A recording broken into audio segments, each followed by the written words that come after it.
Since 2019, there has been a story in the market that Apple has plans to change all of its devices to OLED in the future. In fact, Apple internally set up a policy to apply OLED to all future iPad and Mac series, but set a roadmap to delay the time itself as much as possible to release it. The reason was that Samsung had unrivaled OLED technology at the time, so Apple decided to temporarily detour with Mini LED to delay until LG Display had sufficient mass production capacity, concerned about Samsung's OLED supply chain monopoly. Apple had already received all of its OLED panels from Samsung for the first time at the release of the iPhone X, and it knew that OLED was the most necessary component for Apple in terms of production speed and yield, but Apple could afford it. However, due to the inflation and gangdollar, and the frequent shutdown of the Chinese factory, Apple ended up in the first quarter of 2023, the second largest scale in 6 years. The big tech industry has switched its management policy to austerity mode early from the end of last year, making cost reduction a top priority while making large-scale job cuts, delays in hiring, and reducing production costs as top priorities.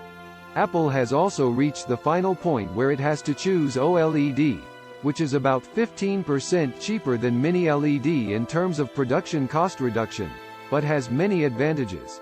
In 2020, LG Display, which was known to have a technology gap of about a year with Samsung, finally reached the timing to mass produce this year through facility investment, etc., and Apple made Samsung and LG OLED panels for the MacBook series and iPad.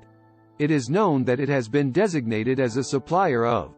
The OLED applied to the iPad is characterized by the fusion of flexible and rigid OLED technologies, and is called a hybrid panel in the industry.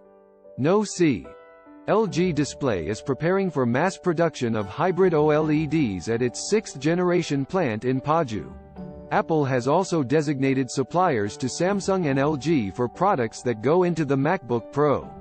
It is known that 14-inch and 16-inch OLEDs for MacBook are being developed, and the release is targeted for 2026.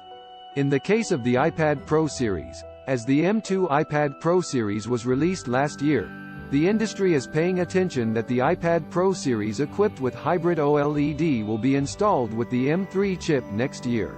However, it is known that two sizes, 10.86 inches and 12.9 inches, were ordered, not the 14 and 16-inch sizes that have been rumored in the market in recent years. Here, in the case of a 12.9-inch panel, the industry predicts that it can be released as a 13-inch iPad Pro by reducing the size of the bezel. Therefore, for those who are holding on to rumors of a large iPad Pro, it would be a good choice to choose a 12.9-inch even now. Thanks for watching the video.